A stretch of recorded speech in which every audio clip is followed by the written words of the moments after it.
Hello everyone, welcome back to Dugout Daily. I'm Charlie and today we have another video. This time we are previewing the match where Manchester City endeavour to avoid a repeat of the Community Shield when we square off with Sevilla in Wednesday's Super Cup clash in Piraeus as we take part in our second curtain raiser of the summer. Before we get going, make sure to like, share and subscribe to the channel if you are new around here. Dugout Daily, the football channel, hit the Apex the F1 channel and at MCFC Hibs on Twitter. We will get going then, and Pep Guardiola's side contest their second continental crown, after belatedly achieving Champions League stardom last season, while not even Jose Mourinho could end Los Palanganas' perennial Europa League dominance in the 22-23 season. Domestic crowns have been bread and butter for Manchester City since season Champions League winner Guardiola touched down in the Northwest, but making waves in Europe was not the citizens' forte before the 22-23 season, where the addition of a Scandinavian sensation finally helped end the citizens' continental hoodoo.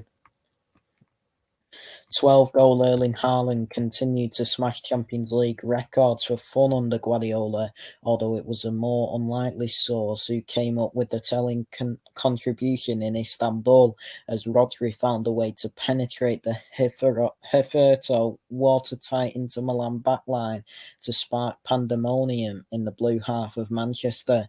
The Champions League, Premier League and FA Cup holders have already failed to add another piece of silverware to their ever-growing cabinet this summer, though falling to Arsenal's 12-yard superiority in a Community Shield penalty shootout. But we have started as we mean to go on in the Premier League.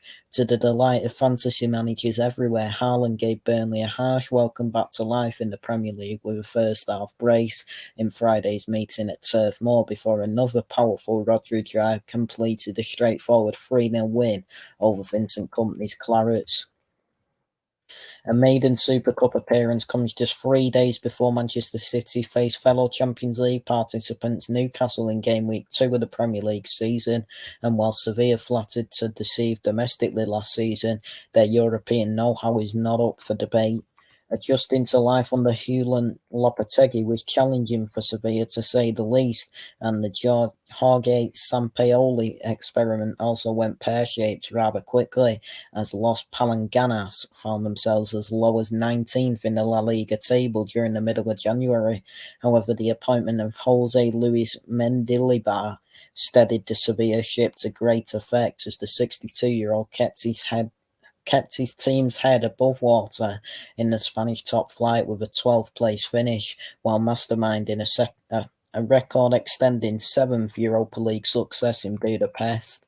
The serial Europa League winners take on a Roma team led by renowned cup final specialist Mourinho was the true definition of an unstoppable force meeting an immovable object, but Sevilla's penalty spot prowess won out before the disgraceful post-game treatment of referee Anthony Taylor made all the headlines.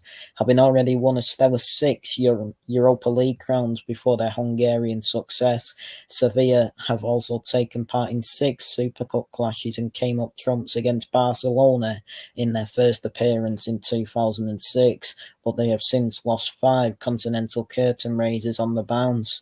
Mendilibar's side went down 2-1 to an ailing Valencia side in their 23-24 La Liga opener on Friday evening, and their record against Manchester City reads a miserable 4 losses from 4, although their pair of defeats to the citizens in last year's Champions League group stage, in which they finished 3rd, ironically helped them on their way to second-tier glory.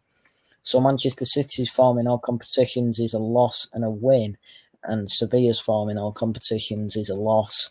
The luckless Kevin De Bruyne cannot catch a break this summer, as after coming off with a severe hamstring injury in the Champions League final, the Belgian playmaker lasted just 23 minutes against Burnley before a recurrence of his previous problem flared up. Guardiola conceded that his creator-in-chief would be sidelined for a while as the medical team get to the bottom of his issue, and De Bruyne is joined in the infirmary by Ruben Dias with a head injury and Bernardo Silva with illness, but John Stones is back back from a hip problem. De Bruyne's absence ought to provide a route into the first 11 for Mateo Kovacic, whose Croatia teammate Josko Gvardiol could also make his full debut, as Guardiola inevitably tinkers with his setup. While Sevilla did not lose any more players to injury on Friday evening, Mendilibar's side saw out the final 10 minutes against Valencia with 10 men following Loic Barde's sending off, but the French defender will be fine to line up in Piraeus. That is more than can be said for two of Barde's fellow centre-backs, as Tanguy Nianzou is expected to miss out with a hamstring injury sustained earlier this month, while Marcao is yet to return to full training as he manages a quad injury. First-choice keeper Yassine Bounou has been linked with a move to Real Madrid in recent days as a replacement for ACL victim Thibaut Courtois, but with Los Blancos set to sign Kepa Arrizabalaga on loan from Chelsea instead, which has now been confirmed. The Moroccan will seemingly be staying with Los Palanganas and will act as the last line of defence on Wednesday. So the predicted teams then, starting with Manchester City, we've gone with Ortega in goal, a back four of Walker, Akanji, Gvardiol and Ake, with Rodri and Kovacic in midfield, Foden, Alvarez and Grealish, with Haaland up front. And the predicted team for Sevilla is Bounou in goal, a defence of Navas, Guedelj, Barde and Acuna, with Jordan, Fernando and Rakitic in midfield, Suso, En-Nesyri and Campos in attack. Many a team may have made the mistake of underestimating Sevilla in Europe down the years, but with low morale and a depleted back line, the Europa League holders Continental now should not count for much in Piraeus. Even with the prospect of a few changes amid their Premier League commitment, Manchester City should have developed a taste for European success, and Guardiola's side ought to clinch their second European crown in the space of 2 months with a clean sheet in tow. So I'm going to go for Manchester City 1, Sevilla 0. Everybody, thank you all so much for watching. Please like, share and subscribe to the channel if you are new around here. Dugout Daily, the football channel. Hit the Apex the F1 channel and at MCFC Hibs on Twitter. Before we end it, I am going to quickly change my prediction to Manchester City 2, Sevilla 0. So, as I've just said, make sure to like, share and subscribe to the channel if you are new around here. Dugout Daily, the football channel. Hit the Apex DF1 channel and at MCFC Hibs on Twitter. Everybody, thank you all so much for watching and we'll speak to you all later. Take care and goodbye.